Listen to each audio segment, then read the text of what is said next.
41 জনের নাম উধাও। আপনারা ভাবছেন সংখ্যাটা 1 নয়, 2 নয়, 3 নয়, 4 নয়। কমিশনের পোর্টাল থেকে 41 জনের নাম উধাও কি করে সম্ভব? সিএনএ খবরের জেরে এবার দুর্গাপুরের নাম বাদ পড়া ভোটারদের পাশে রাজ্যের মন্ত্রী। আমি গতকালই বলেছিলাম পঞ্চায়েত মন্ত্রী প্রদীপ মজুমদার যিনি কথা বলেছিলেন ভোটারদের সঙ্গে 2002 সালে, যেখানে যারা বাসিন্দারা দাবি করছেন যে তারা ভোট দিয়েছেন, কিন্তু ভোটার লিস্টে হার্ড কপিতে যদি নাম থাকে এই 41 জন ভোটারের, তাহলে নির্বাচন কমিশনের বিরুদ্ধে বা তারা ক্ষোভ উগরে দিচ্ছেন মন্ত্রী নিজে।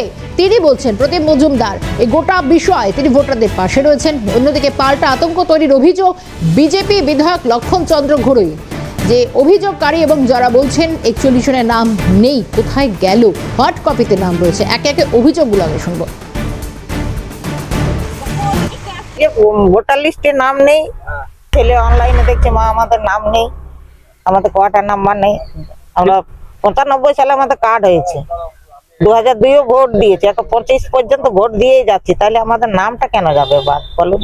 হচ্ছে 2002 এর যে ভোটার লিস্ট, সেই লিস্টে যে আমাদের নাম ছিল, আমরা যে ভোট দিয়েছি, নির্বাচন কমিশনের যে সাইডে যে লিস্টটা বেরিয়েছে, সেই লিস্টে যেটা সংযোজন তালিকা, তাতে করে 41 জনের নাম আমাদের প্রকাশিত হয়নি।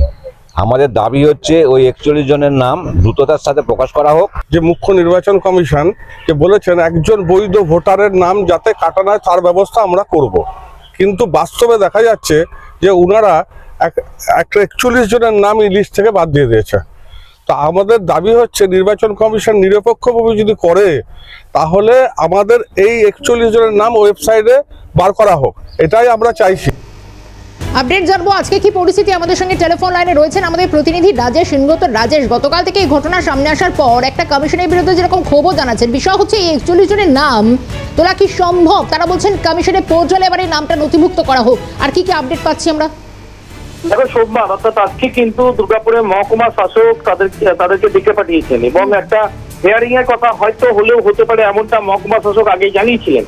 কিন্তু এই যারা 41 জন পোর্টাল থেকে যারা বাদ গেছে কমিশনে, তাদের প্রশ্ন হচ্ছে যে আমরা তো বৈধ ভোটার, 2002 এর যে হার্ড কপি যে লিস্ট হয়েছে ভোটার তালিকার, সেখানে আমাদের নাম রয়েছে, আমরা ভোট দিয়েছি তারপর পরবর্তী সময়গুলোতে, তারপরে কেন আমরা শুনানিতে যেতে যাব? কারণ শুনানি তো তাদেরই হয় যারা অবৈধ ভোটার, তাহলে আমরা বৈধ ভোটার হয়ে কেন শুনানিতে যাব? এই প্রশ্ন তারা তুলেছেন। কিন্তু দুর্গাপুরের মহকুমা শাসক তাদেরকে আজকে ডেকে পাঠিয়েছেন। এবং প্রথমেই বলে রাখি যে সিএনএ খবর কিন্তু সম্প্রচারিত হওয়ার পরই কিন্তু নড়েচড়ে বসে এবং প্রদীপ মজুমদার যিনি রাজ্যের মন্ত্রী তাদের সঙ্গে দেখা করতে চান, তাদের যে পার্টি অফিস রয়েছে হচ্ছে ভারতীয় এলাকা, এবং তারপরে কিন্তু আজকে দুর্গাপুরের মহকুমা শাসক তাদেরকে ডেকে পাঠিয়েছেন। যদি এরপরেও কিছু না হয়, তারা কিন্তু বলেছেন যে জন্য যতদূর তারা যেতে হয় ততদূরই তারা যাবেন, এরকম তো জানিয়ে রেখেছেন। কিন্তু এই ভোটার যারা রয়েছেন এতগুলো নাম বাদ গেছে যাদের, তারা কিন্তু এই বক্তব্যই রেখেছেন। রাজেশ, কিন্তু ভোটাররা কি জানাচ্ছেন তারা আজকে? কারণ তারা বলছেন মহকুমা শাসকও তৎপর হয়েছেন, কিন্তু তারা কি আশাবাদী তাদের নাম উঠবে? তারা তো বলছেন যে 2002-তে তারা ভোট দিয়েছেন। এখন প্রশ্ন তো সেটাই যে 2002 সালে হার্ড কপিতে তাদের নাম আছে। 2002 থেকে পরবর্তী নির্বাচন অর্থাৎ দুর্গাপুর পুরসভার যে নির্বাচন ছিল, বিধানসভা নির্বাচন এবং পরবর্তীকালে লোকসভা নির্বাচন এবং যা যা নির্বাচন হয়েছে যে সমস্তগুলো, যেগুলোতে তারা প্রত্যেকেই অংশগ্রহণ করেছেন এবং তারা তাদের মৌলিক অধিকার গণতান্ত্রিক অধিকার প্রয়োগ করেছেন, তাহলে সেক্ষেত্রে তাদের কেন অনলাইন পোর্টাল যেটা, সেই অনলাইন পোর্টালে তাদের কেন নাম নেই? এই প্রশ্নটা তুলেই তো তারা সরব হয়েছেন। এবং যেটা মন্ত্রী বলেছেন যে চক্রান্ত করে এদের নামটা বাদ করে দেওয়া হয়েছে, বৈধ ভোটারেরা এদের কাছে সমস্ত ডকুমেন্ট আছে, তারপরও কেন করা হচ্ছে? এবং সবথেকে বড় কথা হচ্ছে এরা এসআইআর ফর্মটা ফিল আপ করতে পারছেন না। তাদের বিএলও বলেছেন যে আমাদের পোর্টালে তাদের নাম নথিভুক্ত নেই। তাহলে এরা কোথায় যাবেন? একটা সময় তো একদম নির্দিষ্ট একটা সময় রয়েছে, সেই সময়ের মধ্যে ফর্ম ফিল আপ করতে হবে, জমা দিতে হবে, এমন অনেক কিছু ফর্ম ফিল আপের জন্য একটা সময় নির্ধারণ করা আছে, মন দিয়ে ফর্ম ফিল আপ করতে হবে।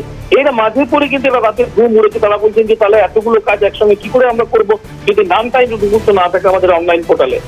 রাজেশ, আমাদের পরবর্তী আপডেটের দিকেও নজর থাকবে। ধন্যবাদ জানাই রাজেশ সেনগুপ্ত যে আপডেট আমাদের দিলেন গতকালের এই ঘটনায়। কারণ যেখানে 41 জনের নাম উধাও, মহকুমা শাসকের তৎপরতাও নজরে আসছে। বেশ কয়েকজন ভোটারকে তিনি ডেকেও পাঠিয়েছেন বলে জানা যাচ্ছে।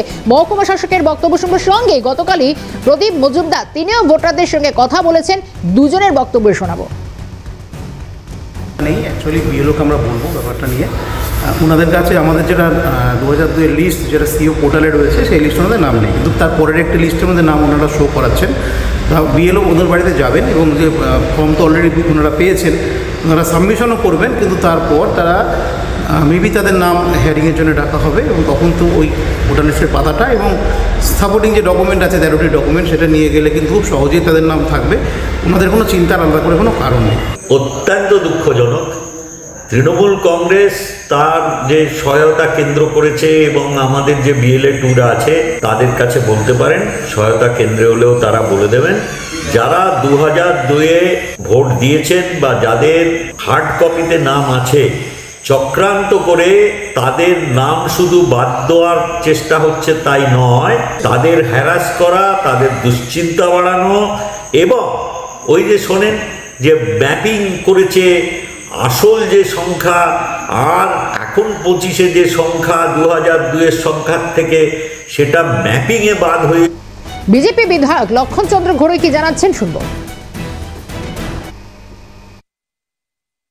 কেন তৃণমূল কংগ্রেস করছে, তারা ভয় পেয়ে গেছেন। এসআর হওয়ার পরে প্রায় 1 কোটি উপরে নাম বাদ যাবে, পশ্চিমবঙ্গে 22 লক্ষ প্লাস ভোট পেলেই বিজেপি ক্ষমতায় আসবে, তাই তা বুঝে গেছেন আমাদের গদি শের, আমাদের যে দুর্নীতি অবশাসন বাংলাকে বঞ্চনা করেছেন তার বিরুদ্ধে মানুষ সোচ্চার হয়েছে, মানে উৎসাহের সঙ্গে ভোটের লিস্টে নাম ওঠাচ্ছেন। কিন্তু তারা বুঝতে পেরেছেন এই এসআর যদি হয়ে যায় তাদের খতম, কাহিনী খতম, তাদের রাজত্ব শেষ, তাদের দুর্নীতি অপরাধ যা কাজ করে চলেছিলেন মানুষ মেনে নিচ্ছে না। তাই তারা ভয় দেখিয়ে, কখনো মিথ্যা কথা বলে, কখনো বিভ্রান্ত করে, কখনো চক্রান্ত দেখিয়ে পরে মানুষকে ভুল বোঝার চেষ্টা করছে।